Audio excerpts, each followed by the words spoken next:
I'm Trent Ardell, and I learned something important about marriage that Tuesday night in October. When your wife points at her ex-boyfriend sitting on your couch and gives you an ultimatum, she's not really asking for your opinion. She's telling you exactly how little she thinks of you. The rain was hammering against the windows of our coastal Maine home when I walked through the front door at 9:47 p.m. I remember the exact time because I checked my phone, thinking Fina might wonder why I was home early from my shift at the electronics repair shop. Gut feeling, I guess. Sometimes your instincts know things before your brain catches up. The living room was warm, lit by the lamp Fina's grandmother had left her. Hayes Rellin sat sprawled across my leather recliner like he owned it, nursing a beer from my refrigerator. His sandy hair was perfectly styled, his designer jeans probably cost more than my monthly car payment, and his smile had that practiced charm that made my skin crawl. Fina stood near the fireplace, arms crossed, wearing the blue dress I'd bought her for our anniversary last year. Her dark hair was pulled back in that severe style she used when she meant business. She looked beautiful and dangerous, like a storm gathering strength. "Trent," she said, not turning to face me, "we need to talk." Hayes raised his beer in my direction. "Hey there, buddy. Hope you don't mind me dropping by." I set my keys on the side table and waited. The house felt different, charged with something I couldn't quite name. Outside, the wind rattled the shutters like skeletal fingers tapping against glass. "Hayes needs a place to stay," Fina announced, finally turning to look at me. Her green eyes were cold, calculating. "His lease fell through, and he's got nowhere to go for a couple of months while he finds something permanent." I glanced between them. Hayes was grinning like he'd already won some contest I didn't know we were having. Fina's jaw was set in that stubborn line I'd learned to recognize over our 3 years of marriage. "And?" I asked. "And he's staying here," she said. "Either you let Hayes stay for a couple of months, or I'm leaving." The words hung in the air like smoke from a house fire. Hayes leaned forward in my chair, watching my face for a reaction. Fina stood perfectly still, waiting for me to beg or argue or negotiate. Instead, I pulled out my phone. "What are you doing?" Fina asked. I opened the banking app and removed her access to our joint checking account. Then I opened the utility company's website and transferred the electric bill to my name only. The cable company was next, then the insurance. "Trent, what the heck are you doing?" Her voice had lost some of its confidence. I looked up from my phone and met her eyes. "Pack your things, sweetheart." The silence that followed was profound. Even the rain seemed to quiet, as if the house itself was holding its breath. Hayes stopped grinning. Fina's mouth opened and closed like she was trying to remember how to speak. "You can't be serious," she whispered. "I've never been more serious about anything in my life." I scrolled through my contacts and found the locksmith I'd used when we first moved in. "Hi, Jerry. It's Trent Ardell. I need new locks installed first thing tomorrow morning. Emergency service." Fina stepped toward me, her face pale. "Trent, stop. We can talk about this." "No," I said, ending the call. "We really can't. You just gave me an ultimatum. I'm giving you my answer." Hayes finally found his voice.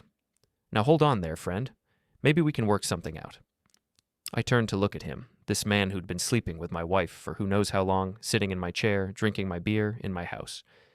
"You're not my friend, and there's nothing to work out. You have 10 minutes to get out before I call the police for trespassing." "You can't throw me out," Fina said, but her voice shook. "This is my home, too."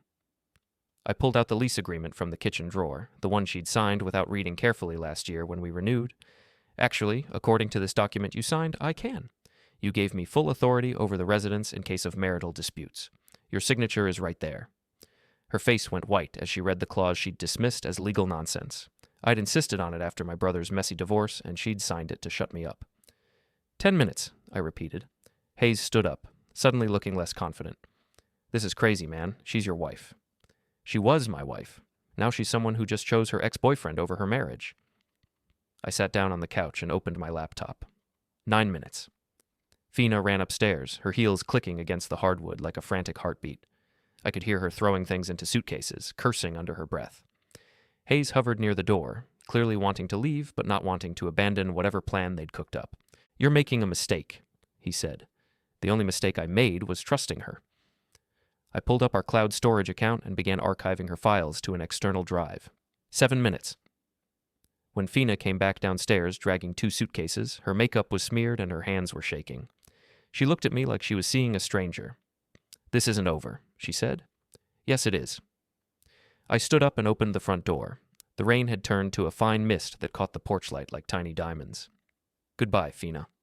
She hesitated at the threshold, and for a moment I thought she might apologize, might take it all back. Instead, she lifted her chin and walked out into the night. Hayes grabbed his jacket and followed, muttering something about lawyers and revenge. I closed the door and turned the deadbolt. Then I poured myself a glass of whiskey and sat in my reclaimed chair, listening to the sound of my marriage ending with the slam of car doors and the crunch of gravel under tires. Outside, the storm was just beginning. I didn't sleep that night. Instead, I sat at my kitchen table with my laptop, a pot of coffee, and a legal pad, methodically dismantling the life Fina and I had built together. By dawn, I'd accomplished more than most people do in a week. The beauty of working in electronics repair is that you learn to be thorough. When someone brings you a broken device, you don't just fix the obvious problem. You check every connection, test every component, and make sure nothing else is waiting to fail. Marriage, it turns out, follows similar principles. At 6 a.m., I called my lawyer, Marcus Webb. He was an early riser who charged premium rates for emergency consultations, but he was worth every penny. Trent, what's the emergency? Fina left me last night. Tried to move her ex-boyfriend into our house. I need to know my legal position. Slow down. Tell me exactly what happened. I walked him through the ultimatum, the lease agreement, and my response. Marcus whistled low when I described the clause Fina had signed. That's Ironclad, he said. She gave you unilateral control over the residence. As long as you're not violating any domestic violence statutes or acting in bad faith, you're in the clear. What about her belongings? Give her reasonable access to collect them, document everything, and Trent, don't let her back in without supervision. At 7 a.m., I drove to the bank and removed Fina from our joint accounts, keeping careful records of every transaction. The manager, Mrs. Chen, had known us for years and looked uncomfortable with the paperwork. Are you sure about this, Mr. Ardell? Maybe you should wait until things cool down. I'm sure. She made her choice. At 8 a.m., Jerry the locksmith arrived with new deadbolts and a security system upgrade. While he worked, I called the cable company, the electric company, and the insurance company, transferring everything to my name. Each representative asked if I was sure, if I wanted to think about it, if there wasn't some way to work things out. The answer was always the same, no. At 9 a.m., my phone started ringing. Fina's number appeared on the screen every few minutes, but I let it go to voicemail. Her messages grew increasingly frantic. Trent, please call me back. We need to talk about this. You can't just lock me out of everything. This is insane. I know you're angry, but we can fix this. Answer your phone, you coward. At 10 a.m., she showed up with Deputy Lyle Morrison, a soft-spoken man in his 50s who looked like he'd rather be anywhere else. I met them on the front porch, coffee in hand, perfectly calm. Morning, Deputy. Fina. Mr. Ardell, Deputy Morrison said, tipping his hat. Your wife says you've locked her out of the house and her accounts. That's correct. Fina stepped forward, her eyes red from crying. Trent, this is ridiculous. You can't just throw me out because of one argument. It wasn't an argument. You gave me an ultimatum. You chose your ex-boyfriend over our marriage. I chose to respect your decision. Deputy Morrison looked between us. Ma'am, is this your legal residence? Of course it is. We're married. I handed him a copy of the lease agreement with the relevant clause highlighted. She signed this last year, Deputy. It gives me sole authority over the residence in case of marital disputes. He read it carefully, his expression neutral. This appears to be legal, ma'am. You'll need to speak with a lawyer about your options. This is crazy. Fina turned to me, her voice breaking. Trent, please, we can work this out. You had your chance to work it out. You chose Hayes instead. I never said I was choosing Hayes over you. You said either he stays or you leave. You made your position clear? Deputy Morrison cleared his throat. Mr. Ardell, your wife will need access to collect her personal belongings. Of course. She can come by tomorrow afternoon with supervision. I'll have my lawyer present. Fina stared at me like I'd grown a second head. Who are you? This isn't the man I married. You're right. The man you married would have begged you to stay, would have accepted your ultimatum, would have let you walk all over him. That man is gone. After they left, I called my best friend Gabe Callahan. Gator, as everyone called him, ran a garage downtown and had been my closest friend since high school. If anyone would understand what I was going through, it was him. Holy smoke, Trent, you really threw her out? She threw herself out. I just didn't try to catch her. And Hayes, that pretty boy who used to hang around the marina? The same. They're probably shacked up at his place right now, planning their next move. What's your next move? I looked out the window at the house I'd worked so hard to maintain, the garden Fina had planted, the life we'd built together. I'm going to make sure she understands exactly what she gave up. Need backup? Not yet, but stay close to your phone. That afternoon, I drove to Fina's workplace, a medical supply company downtown where she worked as an office manager. I didn't go inside. Instead, I parked across the street and watched her through the window, talking animatedly with her coworker Jennifer, probably telling her version of the story, painting me as the villain. Let her talk. I had documentation for everything. At 5 p.m., she came out with Jennifer and another coworker, Lisa. They stood on the sidewalk, clearly discussing the situation. Fina looked in my direction, and our eyes met through the windshield. For a moment, neither of us moved. Then I started my truck and drove away, leaving her standing there in the gathering dusk, probably wondering what other surprises I had in store. The truth was, I was just getting started. Fina struck back faster than I expected. By Thursday morning, she'd filed a false residency claim with the county, arguing that our joint bank accounts and shared bills established her legal right to the house regardless of the lease agreement. She'd done her homework. The envelope had been slid through the mail slot sometime before dawn, its official letterhead impossible to miss. I stood at the kitchen counter with a mug of cooling coffee, skimming dense paragraphs of legal language that twisted shared history into leverage.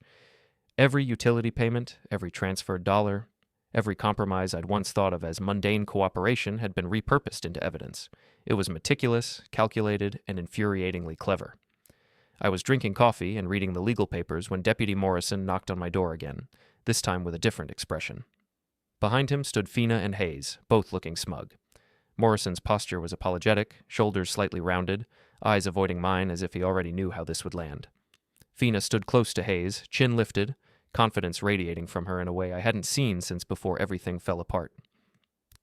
Mr. Ardell, I'm afraid there's been a development. Mrs. Ardell has provided documentation that establishes her residency rights. I need to escort her inside to collect her belongings and assess the situation. I took a slow breath and stepped back just enough to pull a card from my wallet. The paper felt thin for how much it mattered. I handed him my lawyer's card. You'll want to call Marcus Webb before you do anything, Deputy. This is about to get complicated. He glanced at the card, then at Fina, then back at me. The pause lasted only a second, but it was enough to tell me the decision had already been made. But the wheels were already in motion. Fina had played the system perfectly, using our shared financial history against me. Within an hour, she and Hayes were back inside my house, going through closets and drawers like they owned the place. Drawers slid open and shut. Closet doors creaked. The sound carried through the walls with a casual entitlement that made my jaw tighten. Hayes whistled at one point, the tune drifting into the hallway as if this were some sort of housewarming. I sat on the front porch, watching through the windows as Hayes made himself comfortable in my kitchen. He even had the audacity to wave at me through the glass. The porch boards were cold beneath me, the autumn air sharp and clean in contrast to the violation unfolding inside. I stared back at him without returning the gesture, committing the image to memory. My phone rang. Marcus Webb. They outmaneuvered us, Trent. The residency claim is solid enough to get them temporary access while the courts sort it out. Could take weeks. I closed my eyes, listening to the muffled clatter of my own dishes being rearranged behind the glass. What are my options? Document everything, install security cameras if you haven't already, and whatever you do, don't give them ammunition to use against you. That evening, while Fina and Hayes celebrated their victory with takeout Chinese food in my dining room, I drove to the electronics store and bought a complete surveillance system. Wireless cameras, digital recording, motion sensors, the works. All completely legal as long as I posted the required notices. The cashier rang it all up without comment, unaware that each boxed component felt like a small reclamation of control. The trunk rattled softly as I drove home, the weight of it grounding. I spent the night in my workshop behind the house, installing equipment and running cables. By morning, every room except the bathrooms was under surveillance, with feeds going to a secure server in my workshop that only I could access. My hands were raw by dawn, knuckles scraped, eyes burning from lack of sleep. Screens flickered to life one by one, neat grids of empty rooms waiting patiently to record whatever came next. Fina noticed the cameras immediately. "You're spying on us now," she demanded, pointing at the discreet unit I'd mounted in the living room corner.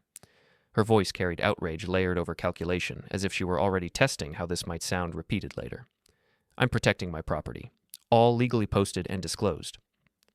I handed her the notification form. "You'll both need to sign, acknowledging that you're aware of the surveillance." Hayes laughed. "This is pathetic, man. You're acting like a stalker." "I'm acting like someone who's been lied to and manipulated. Sign the form or leave." They signed, but I could see the wheels turning in Fina's head. She was planning something. The The way her pen hesitated before hitting the paper told me more than her expression ever could. She didn't look at me once while she wrote. I didn't have to wait long to find out what. Friday afternoon, while I was at work, Fina cleaned out our joint savings account. All of it. $12,000 gone. When I tried to access the account online, I found a note from the bank about suspicious activity and a temporary freeze on all transactions pending investigation. My stomach dropped as the page refreshed, the balance stubbornly reading 0. The message from the bank was polite, clinical, utterly indifferent to context. She'd accused me of financial coercion. I called Marcus immediately.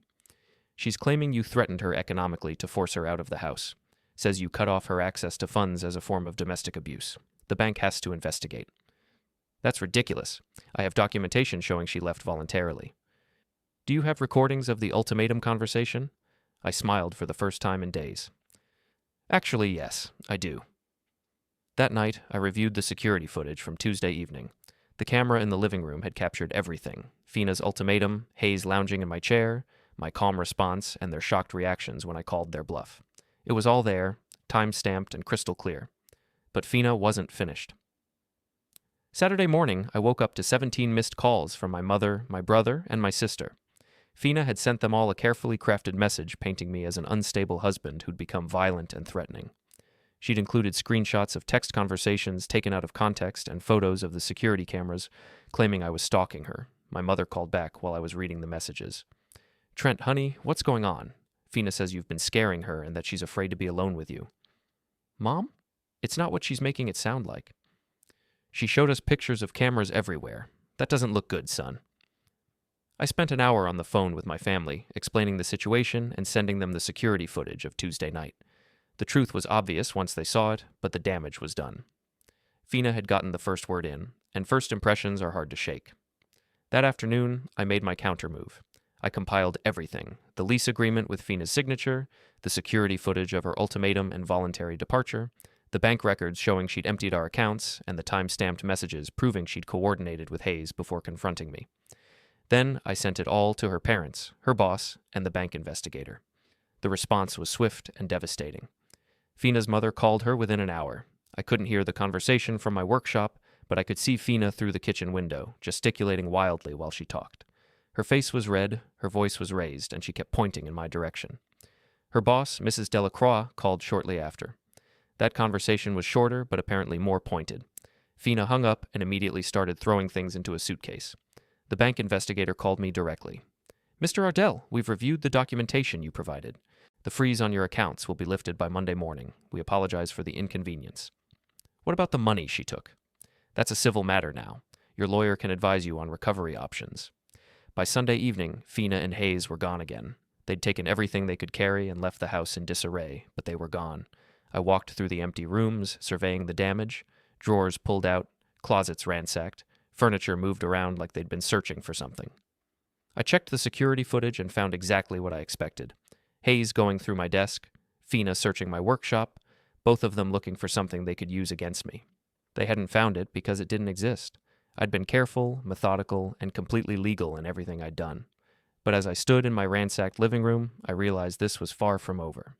Fina wasn't the type to give up easily, and Hayes struck me as someone who held grudges. I was right to be concerned. Monday morning, I found my truck's tires slashed and "Liar" spray-painted across my garage door. The gloves were officially off. The vandalism was amateur hour, but it told me everything I needed to know about Hayes Rellin's character. Security cameras caught him creeping around my property at 3 a.m., though his face was partially hidden by a baseball cap. Still, his distinctive walk and the Mustang he drove were clear enough for identification. I printed the footage and drove straight to the police station. Deputy Morrison looked tired when I walked into his office. "Let me guess. More drama with your wife?" "My estranged wife's boyfriend vandalized my property. I have it on video." He reviewed the footage with professional interest. "That's definitely criminal mischief. You want to press charges?" "Absolutely." "We'll need to bring him in for questioning. You know where he's staying?"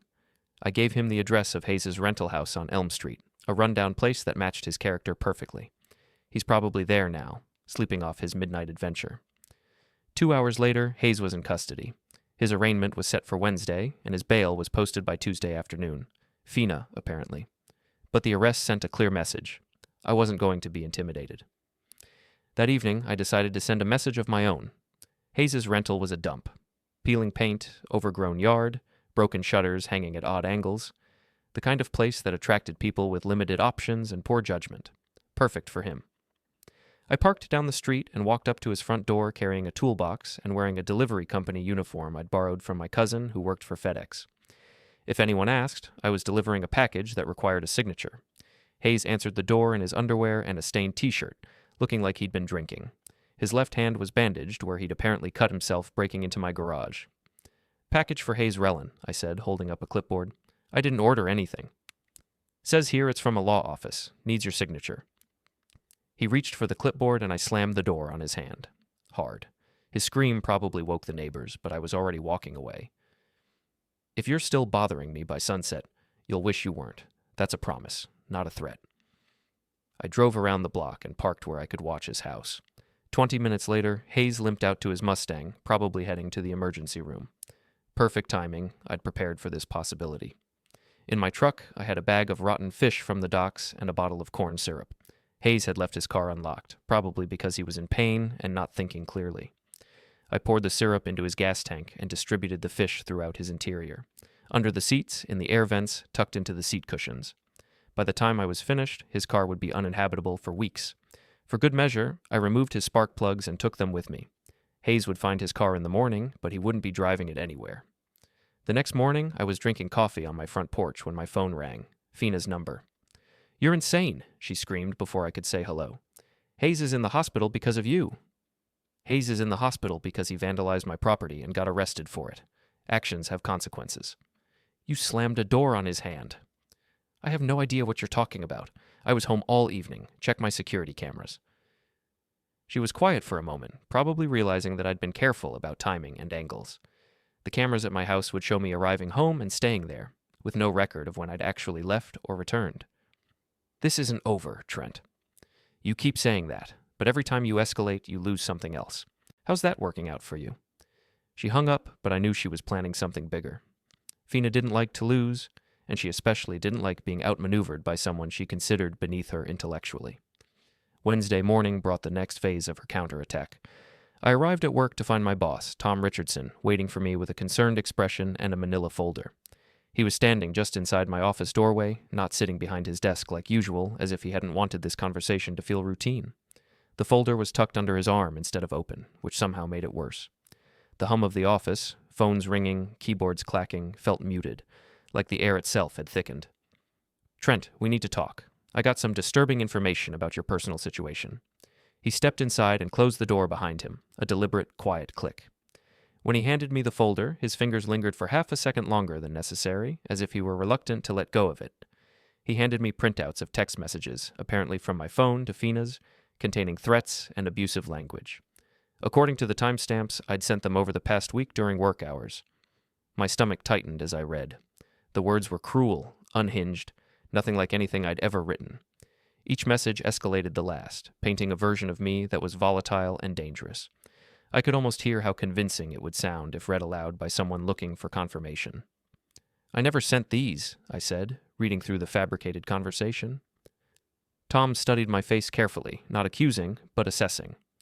"The metadata shows they came from your phone number." "Tom, look at this message. It's dated yesterday at 2 p.m. Check your security cameras. I was here, working on the Henderson account. You can verify that." I slid the page back toward him, tapping the timestamp with my finger. My pulse thudded in my ears as he hesitated, then pulled out his tablet and scrolled through his calendar. He frowned and checked his schedule. "You're right. You were in my office at 2 p.m. for the quarterly review." Relief washed through me, sharp and immediate, though it didn't erase the underlying dread. Someone's spoofing my number. This is part of a harassment campaign by my estranged wife. "Can you prove that?" I pulled out my phone and showed him my actual text history with Fina. Clean, professional, mostly about logistics for collecting her belongings. Nothing like the venomous messages in his folder. Tom exhaled slowly, the tension in his shoulders easing just a fraction. "I'll need you to document this with HR," he said. "And Trent, be careful. Whoever's doing this is playing for keeps." That afternoon, I drove to my lawyer's office with copies of the fake messages. The sky was low and gray, matching my mood, traffic lights blurring together as I replayed the morning over and over in my head. Marcus Webb studied them with professional interest. He didn't react emotionally. No surprise, no outrage, just focus.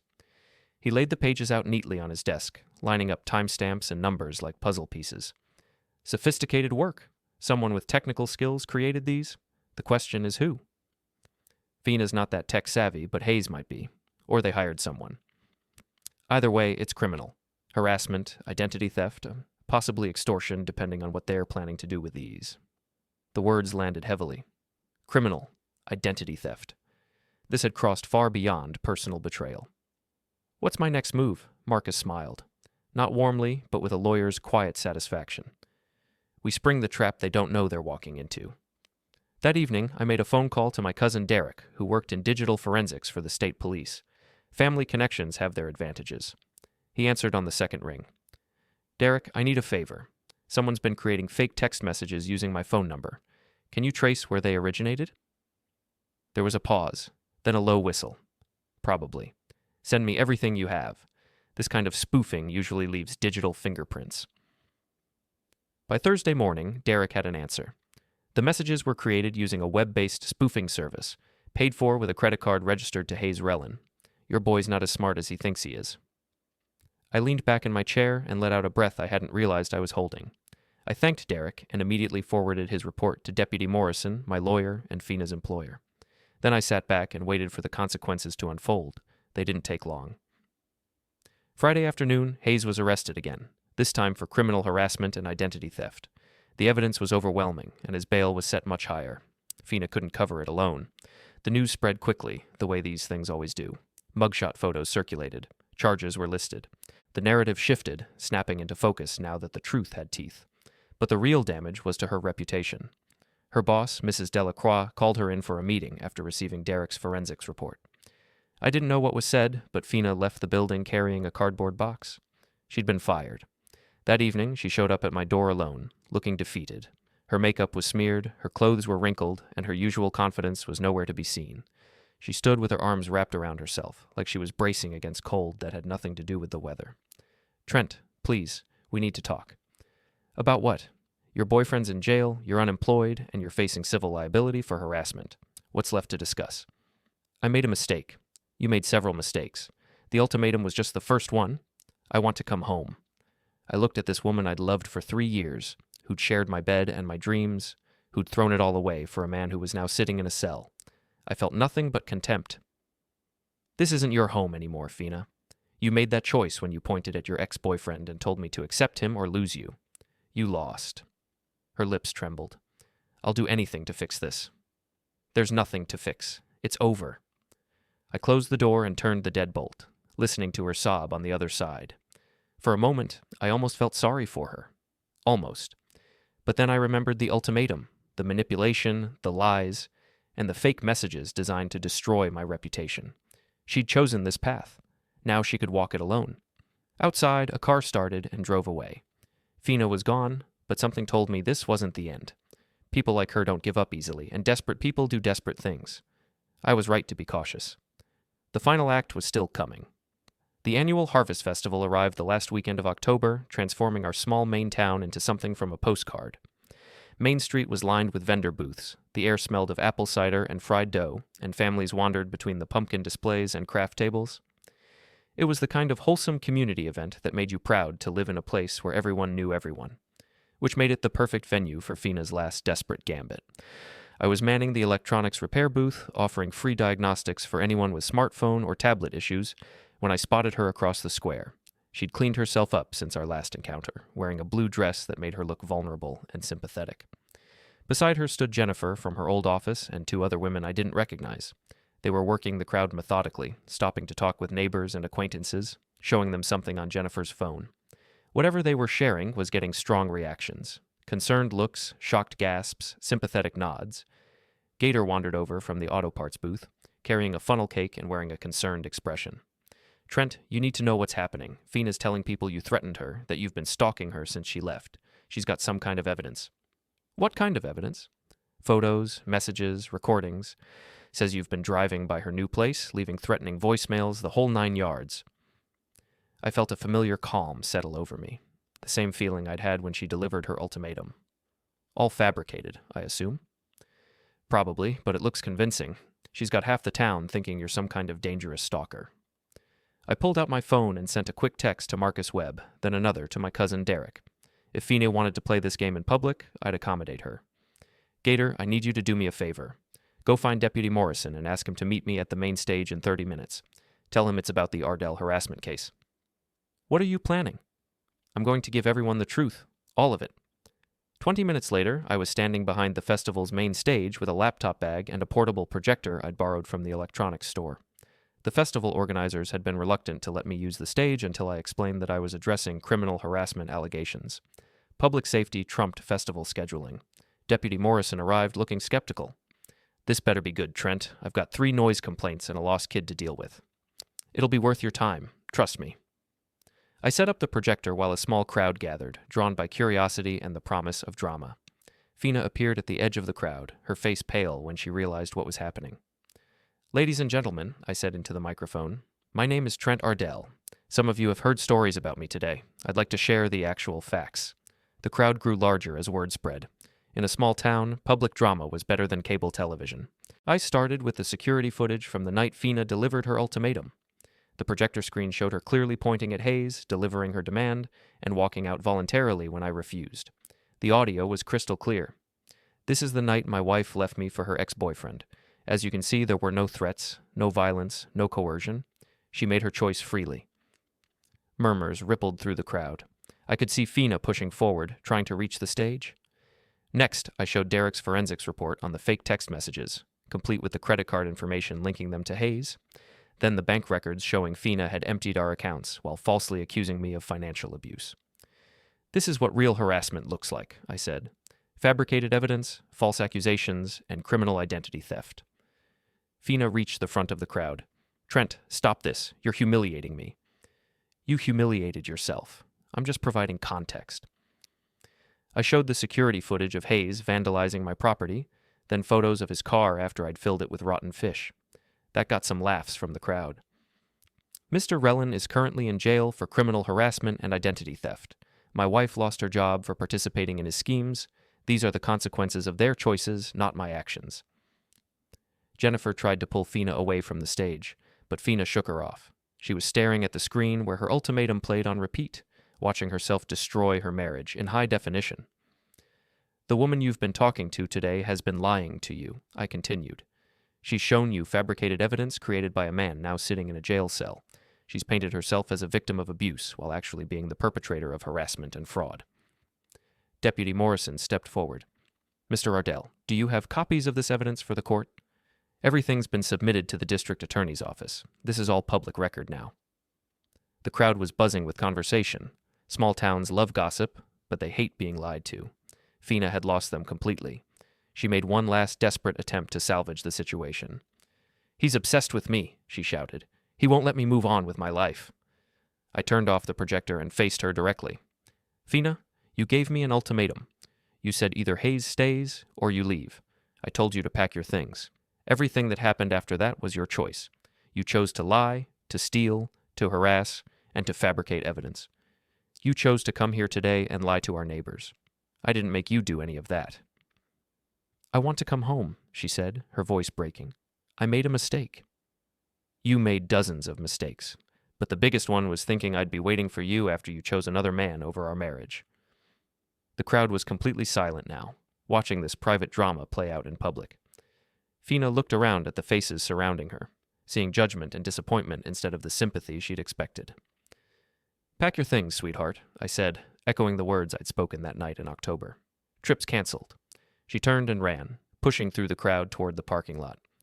Jennifer and her other supporters followed, leaving me alone on the stage with Deputy Morrison and 100 of my neighbors.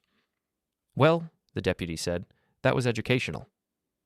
I packed up the projector while people slowly dispersed, many stopping to apologize for believing Fina's story or to offer their support. The truth had a way of cutting through lies when presented clearly and completely. Gator helped me carry the equipment back to my truck. Think that's the end of it? He asked. I looked toward the parking lot where Fina's car had been. Probably. She's got nothing left to fight with. But I was wrong. Desperate people don't give up easily, and Fina Ardell was nothing if not desperate. The final confrontation was still coming. 3 days after the festival, Fina made her final move. I was working late in my shop when my security system alerted me to movement at the front of the house. The cameras showed a figure in dark clothing trying to jimmy the lock on my front door. It wasn't Fina. The build was wrong, too tall and broad. Hayes had made bail. I grabbed the baseball bat I kept near my workbench and moved quietly through the house. The front door was still secure, but I could hear someone moving around on the porch. Through the window, I saw Hayes examining my security cameras, probably trying to figure out how to disable them. I opened the door suddenly, bat in hand. "Looking for something?" Hayes jumped backward, nearly falling off the porch. In the moonlight, I could see his bandaged hand and the desperate look in his eyes. "I want to talk," he said. "Then call and make an appointment. Breaking and entering isn't talking. You ruined my life, man. I lost my job, I'm facing criminal charges, and I can't afford a lawyer." "You ruined your own life. I just documented it." He stepped closer, and I raised the bat slightly. "You think you're so smart, don't you? Sitting in your perfect little house, playing with your cameras and your computers. Smarter than someone who pays for fake text messages with his own credit card." His face flushed red. "Fina was right about you. You're a controlling freak who can't let go." "Fina chose you over me, remember? I let go immediately. You're the one who can't accept that actions have consequences. She wants to come back to you. Then she can call and ask. She doesn't need you to speak for her." Hayes looked around nervously, probably realizing that every word of our conversation was being recorded. "This isn't over." "Yes, it is. Get off my property before I call the police." He backed away slowly, then turned and jogged toward a car parked down the street. I watched until he was gone, then called Deputy Morrison to report the trespassing incident. "We'll pick him up," Morrison said. "That's a violation of his bail conditions." The next morning, Hayes was back in jail. But that afternoon, Fina showed up at my workplace. I was alone in the shop, testing a repaired tablet, when she walked through the front door. She looked terrible. Her hair was unwashed, her clothes were wrinkled, and she had dark circles under her eyes. "Hello, Trent." "We're closed," I said without looking up from the tablet. "I'm not here as a customer." "Then you're trespassing." She sat down in the chair across from my workbench, uninvited. "I know you hate me." "I don't hate you, Fina. I don't feel anything for you at all." "That's worse."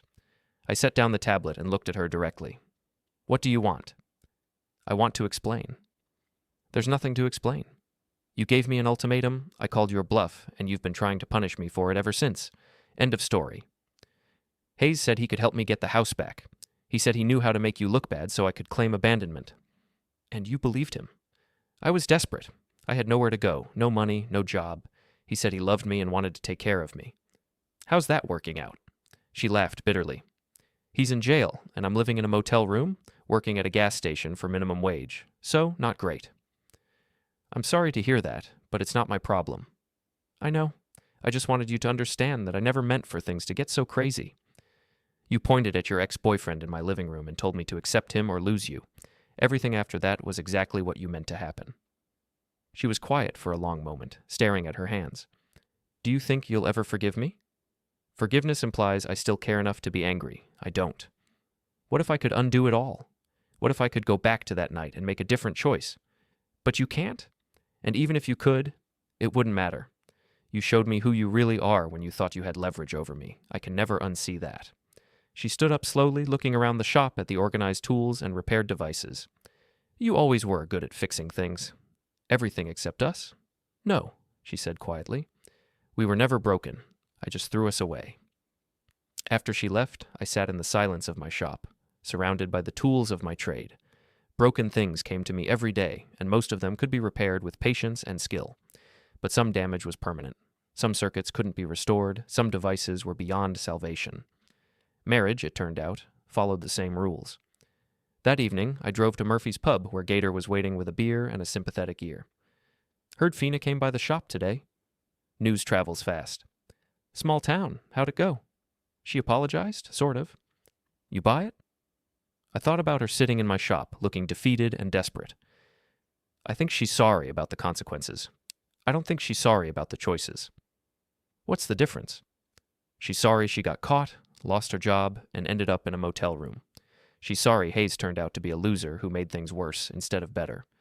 But I don't think she's sorry about giving me that ultimatum. I think she still believes she was justified. Gator nodded. Some people never learn. The smart ones learn from their mistakes. The really smart ones learn from other people's mistakes. And then there are people like Fina who keep making the same mistakes and expecting different results. So what's next for you?